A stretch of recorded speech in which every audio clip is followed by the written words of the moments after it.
batowe bavanye ubu ninde muri twebwe uko watinyuka gahaguruka akavuga ngo ngewe uko nari ndi mu mwaka ushize cyangwa imyaka ishize niko nyimeze, nta kintu nigeze mbona, ntacyo Yesu yigeze ambonera, ninde muri twebwe? Oya nama ari kuboko nanjye aho ngaho njye kwa Yesu ariko njye gushinga urubanza. Haleluya. Mubwira nari bagasa n'ibitengera agiye mvuga none nzavuga nabivuze hasigaye n'akazi kawe njye nabivuze.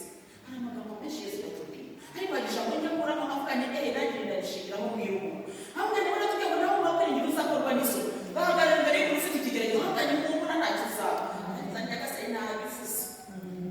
Mu magambo watubwiye n'ibyo namukomeresheje none rero nawe urukira kubikora ntazajya gutuma amateka mutwe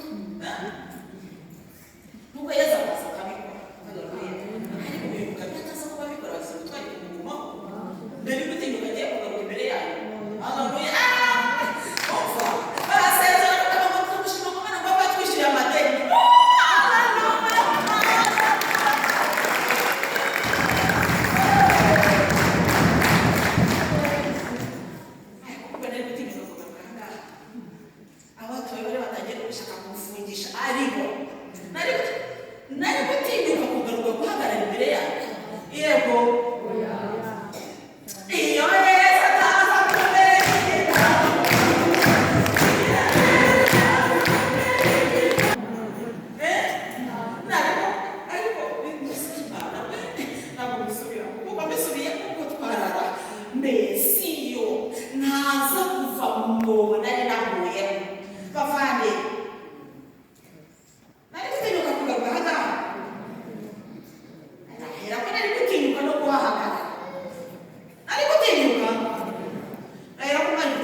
Yesu patabikora sawa turi muri ngo Yesu ngo kwaza ngo bose baragize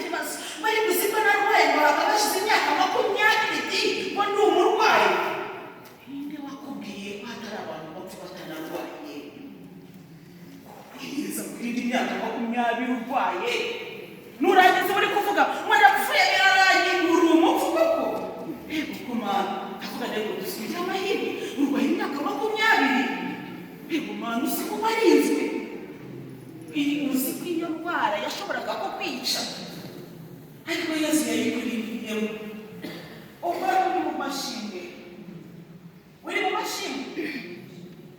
mashini ni make ubwo rero twebwe twe twamaze kubona ko uwo Nyagasani yagiriye neza nitwe twahiriye tukaba tutamashima ubusa muri gushima washima utese rwose ko inzara yateye n'umwana arangije kwiga ntarabona akazi mbese ko turi kuvuga Nyagasani ndangije kwiga wemereje kubona akazi uwo ni Nyagasani yego ufite igitenge ariko ni kimwe abandi bafite n'itanu ubona ariko ngewe ufite inkweto ebyiri nkeneye na ya yindi imbere n'aya mashini dufite twebwe batawe rwose turabatesi kuko hari n'abandi badafite gushima mbese barwaye indwara yitwa kumirwa bifashe barya babuze n'ishimwe na rimwe none twebwe amashini yabaye atandatu bajya bagasatsi ugasanga rwose amashini yamubanye menshi mbese gasatsi urashima Imana udashima Imana ariko kubera ko ari byinshi ukibuka ikitagenda gusa ibyinshi byabaye byinshi Yesu aramutegereje abizana byose arangije ariko ubuzima bwamureye bibiri byarakoretse batoza umurongo ariko kazavuga ko arimo kamwe kakigenda arangije nakajya kuko arimo basigaye ibindi byarakemutse mu mwanya uva biko ari kuvuga nabi muri ko nyuma bikorera nabi mwihanga none Yesu Kristo ngo dushime uko biri kose dushime jewe basibisi shima ubu ko munema baye pedasiyo mara komite jewe nagiye kwa muganga imiti 3 niyo mba buri munsi ariko muganga arakati myinshi ati kuko muri umwe harimo ibiri muri umwe birwa ni nayo masi 6 nyimera buri gitondo kandi arizi kagenda nishimye cyane ntacyo afite ubuze mwanyusha mu barwayi wapi nashimye Imana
nza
unezerewe. Haleluya. Amen. Haleluya. Amen. Yesu yavuze n'ubutumwa ngiye kubaha. Ijoro ry'ejo Yesu anyereka abatowe, anyereka rwose ibintu bigende kugira birababaje, ariko narabibonye. Yanyeretse gurupe mbi cyane y'abatowe bari guhanurirwa n'abagore babiri b'abasazi, nyabasazi kuko amahirwe mu gihe abasazi nari bazi ko ari abasazi, njye nari mbizi ko basazi ko ari abasazi, ariko nikabiri y'Imana ko abo bantu nari nzi ko basazi ko ari abasazi. Kandi iyo mvuga umusazi igipfamatwi ntavuga wa muntu urwaye, kuko wenda ashobora kuba ari umuntu ufite icyo kibazo, we undi urwaye indwara si wowe. Oya, ntabwo ari wowe. Ni Yesu avuga ngo abasazi ntabwo avuga abantu barwaye, ahubwo abavuga abantu b'ikirabo. Kandi abasazi bo muri mwuka cyangwa muri bo nibo babi cyane. Ubwo rero anyereka abatowe bapfukamye bari guhanurwa n'abagore babiri b'abasazi, kuko amahirwe abo bagore nari bazi. Noneho ngo baragenda bajya kwa papa ngo papa ngo tubabarire ngo dufashe ko kumva ngo ibyo buhanuzi, ariko mbona babukomeyemo ngo nababwire ariko babantu sinzi impamvu muri gukomera ku buhanuzi bwabo. N'aba bantu ni abarwayi, ngenda bazi ko ari abarwayi, ngo mukaza mukaza ngo none se mama ngo ari abarwayi ngo ntabwo bajya bavuga ukuri. Ntabwo ari gusa murajya gushakisha ubuhanuzi bw'abarwayi mwabuze avanye ibyo yerekwa biragiye. Yesu arambwira ati ngaba batowe muri kwiruka inyuma y'ubuhanuzi buboze bugaze, mumbwire ukuntu umuntu agiye kandi kuko amahirwe muri Kiliziya Gatolika mu byaro tugira uko tugenda neza, kuko tugira uko twigendanira, ariko kandi baturebe abaho gucumura. Mujya murabizi icyo bita guhagarika umuhanuzi cyangwa se umuntu mbese kumuhagarika mu itorero bakamushyira hanze y'urusengero. Ibyo kujya kuva babivuga kandi bibaho muri Kiliziya Gatolika, bavuga kumufungira amasakaramentu, ariko si kenshi gutya. Umuntu avuye mu itorero yasengeraga bo baramuciye, sibyo? Bo mu bushishozi bwabo basanze umuntu adakwiye kuba muri iryo torero, baramujugunya baragifuka ajya kumutega amatwi, baramuhanurira. Niba itorero ryarabonye umuntu nta muhanuzi afite cyangwa se afite ikibazo ndetse gitumye bamushyira hanze y'itorero, urashaka kugira ngo ari guhanurira ikibazo? Uzi ikintu azagukorera? Azaguha amasezerano y'amahuri. Burya amahuri n'amagingo mujya mubona ko bisa birasa rwose, ariko iyo umenye uyu amakuru yajya n'undi kuyazi sinigomba ngo tuvuge byinshi. Hari abantu benshi rero hano bafite amasezerano y'amahuri kandi bagiye bahabwa n'amasengesho bagiye bahabwa kubera inyuma y'ubuhanuzi. Jewe Yesu yarabimenye, ariko abinyereka nari bisanzwe nzi ko hari abatowe bameze gutyo, sinari nzi ngo ni bande, ariko muri ibyo yerekwa ngo nuko nabonye n'amasura yabo gusa bari benshi.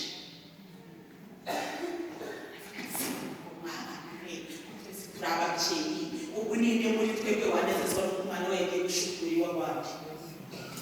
Ngaho nimubwire uwanyu. Burya niyo uri umukene uravuga uti yaba yihangana bakaza akarya tukarya ubusa, ariko twese tubwira mubo bamenye bo mu buryo bw'ibanga. Gusa umwana ujya wabona ibiryo abaziga n'umugabo bakajya gushukura ku muturanyi. Ibyo bintu kuko muzi ko biraryoha, si bibiha umwana w'ikigo. Yesu Kristo arambwira ati singaba babatowe. Rero njyewe mbibwira mu minsi ishize ngiye nagiye kureba musenyeri, ahubwo yajya musenyeri niyo mvuga ubutumwa akabukora neza. Ni njyewe ubuhamya bwanjye sigenda gutanga rwose, ninazenguruka nkavuga ubuhamya bwanjye. Ntiyampa kuronsa akabigira ngo nta buhamya. Arambwira ati reka mubwire ati ubuhamya bwawe wemerewe kuvuga ku isi yose, ntawagusaba urupapuro. Icyo ngicyo mubimenye, niba ufite ubuhamya nawe wagomba kuvuge, umenye ko Kiliziya idakumira abatanga ubuhamya. Ikintu Kiliziya yawe ni uko nawe ubanza gukabura ni paruwase yantumye gutya, ibyo ngemereka urupapuro rwa padiri wantumye. Ariko niba ari ubuhamya bwanjye bwite ni kubaho, ntabibabwira kandi nareza nitangira mpagaze ku maguru yanjye. bitandukanye rero n'ibyo mu yandi matorero. Iyo urusengero rwavuze kugira ngo turushyize hanze itorero, ni ukuvuga ngo abafite umuziro muri iryo torero ashobora kuba wenda afite ubuhamya ubuhanuzi nawe, ariko Yesu Kristo avuga ngo icyo muzabamenyeraho ni iki? Imbuto, sibyo? Shitani rero reka mbabwira andi makuru mutari muzi. Shitani burya ntabwo yambura umuntu ingabire, ariko kiriza icyo, ahubwo irazivangavangira zangabire zikabura ubuhamya. Wa muntu w'umunyengabire akabura ubuhamya, Imana ikarakara ikazimwambura. Ayo makuru mwari muyazi? Ingabire ntabwo Shitani yayikwambura, yayibikahe? Ntabwo ushobora kuyikwambura, yayibikahe ingabire ibiremereye, ahubwo irakuvangira kwima ubuhamya. Ugasanga neza neza Shitani yakwimye ubuhamya. Abantu bari gusinzira ndabasaba kubabona. Umuntu wumva afite akantu ko gusinzira nawe, umuntu wumva afite akantu ko gusinzira rwose akuvuga erega ni umubiri ni kumera. Iyo ariko kugira ngo ijambo rimucike bitose n'ibigende mu izina rya Yesu Kristo, nibibe biciye tubigeze mu izina rya Yesu. Ariko niba ufite agatotsi ukavuga nta gitangaza kirimo, naye kubabwira rero ibyo by'ubuhanuzi. None rero muritondere abahanuzi, kuko ntabwo njyewe nzaza kubanira ngo kugira ngo ariko mu rusengero baciye ntabwo nabikunda. Kandi mushakaho indonyi, hari icyo mushakaho, ahubwo muri iki haza akakubeshya kaguhanurira bimwe bikaba wenda ibindi bibi, ariko mba ntabwo ushushanyije. Muzi icyo biza kurangira bibyaye? Iyo guhanuriye ibintu nk'ibi utandukana n'Imana burundu. Iki kibazo rero kiba gihari. Hari abantu bagenda banga Imana kubera ubuhanuzi bagiye bakira ntibusohoye. Bari kuziko ko uzima ibyo ngo wowe uzima kandi ibyo mvuga byarabaye. Murabizi umuntu w'amateleviziyo ntabwo kumubona se ngo biragashoboka ngo niyo aguhanuriye ngo kugira ngo usenge muvuge rozari, wahora muri rozari se mukazagira ikironka, wahora muri rozari bishoboye n'abagore muhemba rozari se isengesho biryo rozari ngo mukumva tugusubiramo amagambo amwe, kuko si Imana yivuga ngo turi gusenga kwawe ugahita wumva ngo aragusengera bikore. Kandi muri ibyo rero icyo gushishoza gukomeye. Ikindi kintu rero nacyo dushaka kugira ngo mbabwire, ayo ni amatangazo Yesu amaze gusa kugira ngo batubwire gusubiremo amabwiriza agenga amagurupe y'abantu. Ayo mabwiriza arahari, mujye muyasomerwa rimwe mu kwezi. Abakuru b'amagurupe rimwe mu bigo cyane cyane mwongere muyasubiremo abantu kugira ngo n'abashyi bamenye amabwiriza y'abantu. Muri yo ni menshi twagiye duhabwa kwitonda, kwihanganira, gukundana, gusurana, ariko twabujwe kuvuga politiki. Mu batowe ntabwo tuvuga politiki. Iyo twaje tuvuga iby'amasengesho, tukavuga iby'ubuhamya bwacu twarangiza ibyo rero bizagenda bidufasha no kuri ba bandi bagenda batubeshyera bashaka kutwita ibyo tutari byo kugira ngo batubuze gusenga. Ibyo rero nacyo mukeneye. Ikindi ni uburyo dufasha abahanuzi cyangwa abakozi b'Imana. Nagiye bivuga kenshi no ndabisubiramo, abenshi bagenda bishushanya kubera ko baba bashaka umugati. Umugati ni ikintu gikomeye. Cyambwira Yesu Kristo yatubwira uzwi Imana yabwiraga ngo baturegure ibyago ngo umutsi ngo izo nyama muzamuke ngo mugeyo ngo yishima baba bari ibyaha kandi nagasa nayo kuno kumutsi mu umwinya.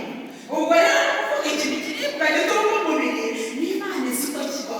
Yo mpamvu yabanuraga mama bakajya bagahaga.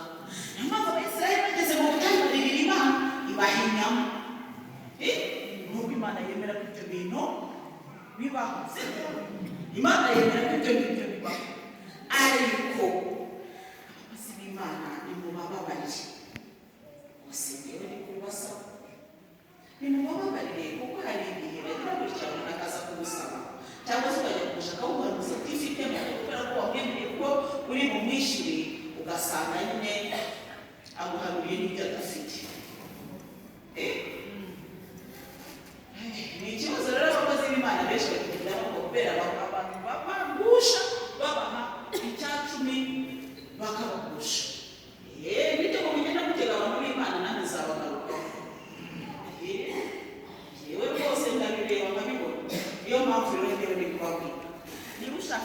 ufashe umukozi w'Imana byumve muri wowe muri kumva bazi ubyiyumvemo wowe nurangiza ubikore kubera ko wumva bikuri ntubikore kubera ko bibaye itegeko sibyo ibi itegeko ubwo rero nuko mureba hari ko mbabwira Yesu yamugiriye neza muri Yesu Kristo yarambwiye buriya nzajya ziba byaraye noneho wari nzaya yasiguye arambwiye ngo nzaguha inshuti z'umugisha igihe arembwiye ntagera no gukora ubugeni ntabwo nzi ko nzahura n'abantu batazi kandi bakambwira bakangirira neza muri kumva wongera amahirwe nyine ntabwo nari mbizi burya ikintu utegereje nacyo gituma wenda hari rimwe na rimwe ucika intege njye natangiye gukora neza mwiyozikore uzihabanza nabikoze gutyo ziragenda uyu munsi zigeze ku rwego rw'uko mufite amafaranga 1,500 kandi abo ngabo abenshi simbazi muri 1,500 abo n'abanzi ntabwo baba barenze 10 kuko ngewe mapapa ugaha abatowe urumva munaba abatowe bamwese nabahaga nabonye kuba mfite benshi ariko kubera ko papa aha abatowe urumva ko baba mu bantu n'umwe noneho urumva ko aboma bahana abandi muri kuvuga ngo ngiye babonoherereza kuri telefone yanjye ngeze kuri abo ngabo harimo n'abandi rero noneho muri za nshuti z'umugisha nicyo nashakaga kubabwira abantu barafashije ubuhamya murabafashe ubutumwa burabafashe mwari muzi n'andi makuru hari igihe iwabo bateka inyama bakomeye bameze inyama ntabwo nzibye umwana wo mu batonya ati yinjugunye urebe ko ntayiye wayishyira ku ruhande akaba yitamuye yayiye ukabona arabyibushye wowe wishwe n'inzara ngo waguze inyama kandi baraziguhaye ukazijugunya ariko rero ntabwo muri kugenda mutumenye noneho badirije nyagasana akabyihera abikeneye ingabire y'Imana ni ikintu gikomeye ariko muzi ingabire y'Imana icyo ari cyo ariko mwari muzi ko hari abantu bamara iminsi 3 mu butayu batangira batanga bari gushaka ijambo ry'Imana Imana yaramunegeka babwira ngo nimumure numvise gusenga kwanyu bagataha hari bagenda dupfa kugira ngo nyagasani maze akabamanutse akubwira maze akaduha amasezerano mwarangiza ariko mwabonye ngo Yesu abivuze sibyo ariko ko Yesu atari ko Yohani Batista yaje akajya atago ati atariye ikimano umuntu utaba uba batajya atago wamushobora Yesu aje arajyana muri ya musinzi ngo n'igisambo bantu b'iki gihe murashaka iki murasenga Imana yaceceka ngo Imana yacecetse yavuga ariko buriya yavuze murashaka iki rero Yesu Kristo aragera avuga rero abo uri guha baracyashidikanya ariko amureke afata wa mugati ari muri Bibiliya birimo ngo nimutabasha kwibyaza umusaruro mwihanga izahabwa bw'ingoma aya mayi bazahabwa irindi hamba sibyo ngo rizabasha kwibyaza umusaruro muri make icyo ndashaka kubabwira rero ni ikihe muri bya hanga rindi namwe muri bari kubona noneho umuvandimwe sibyo bumvise za nyigisho baravuze bati uri umuntu cyangwa se turi kwimajina ko ari umuntu ndavuga ni umuntu ndavuga amazina yanjye yitwa umwana umubarize ko bari mubizi iyo mazina yanjye ndavuga ni umwana umubarize uvuye mu Gatsata umurenge n'undi wa Gatsata akarere ka Gasabo umudugudu ni mushaka zababwira n'akagari zakababwira kuko birahari icyo nta nimero y'igipangu ihari ariko wenda nibagera ubwo nabyo kizaba icyo ndashaka kubwira nuko ndi umuntu nkamwe mwese nuko uvuga ko kuva gutunga umuntu ntabwo ari umuntu ndavuga ari ndi umuntu ati wari uzi n'ikindi umwe arambwira ati turashaka kukugenera umushahara uhoraho bati turashaka kukugenera umushahara uhoraho mukozi w'Imana ntukabeho utegereje ko hari umuntu uzagutekereza ngo isabune n'amavuta uko ibitekerezo barakira ababwira ngo wari uzi n'iki uwampamagaye akamuna kugeza n'umushahara uyu rwose ntabwo ari umushahara azavaho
imana ikicecekera kuko imana arabikorana n'ibiroti arabikorana n'imana n'imana atuwa mbere namuhaye miliyoni atuwa kabiri mu bihumbi magana inani atuwa gatatu namuhaye ibihumbi magana atanu atuwa gatatu namuhaye magana ane ariko disi kuko bayavumazeho ati use wenda guhangaye nzageze ati kandi barasenyera agasingiri ndamugaye nta mafaranga musaba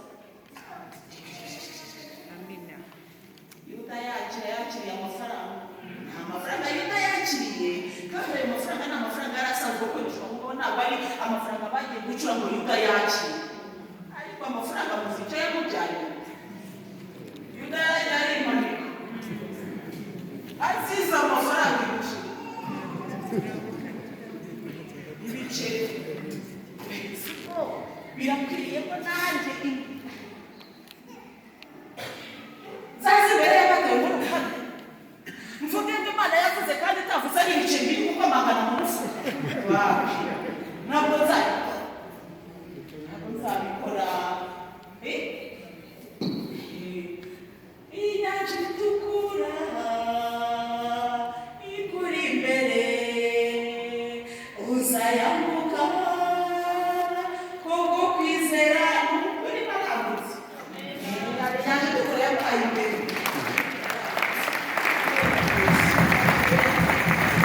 yaza kubagera hakurya y'inyanja ntabwo nari kugira kuza kubabwira ariko nayifuza imana yabaye umwuka y'inyanja ikagira muzima ariko mwayihaye amashyi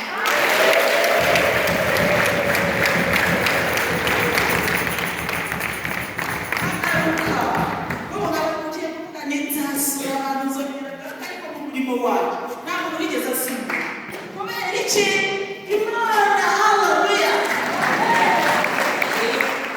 se kibe kabirangije byo byanjye kugira se kumbona macece nawe bavuga imana yarabikoze haleluya ntabwo mufite ibibazo muri mwe afite ikibazo buri wese afite ikimugoye ariko ndagira ngo mubwire njyewe uhagaze imbere yawe mubwire mvuye mu mazi yo mu nyanja itukura n'abantu hari wese ufite akavuga twagabuya akajya yuhagira yuhagira undi muzima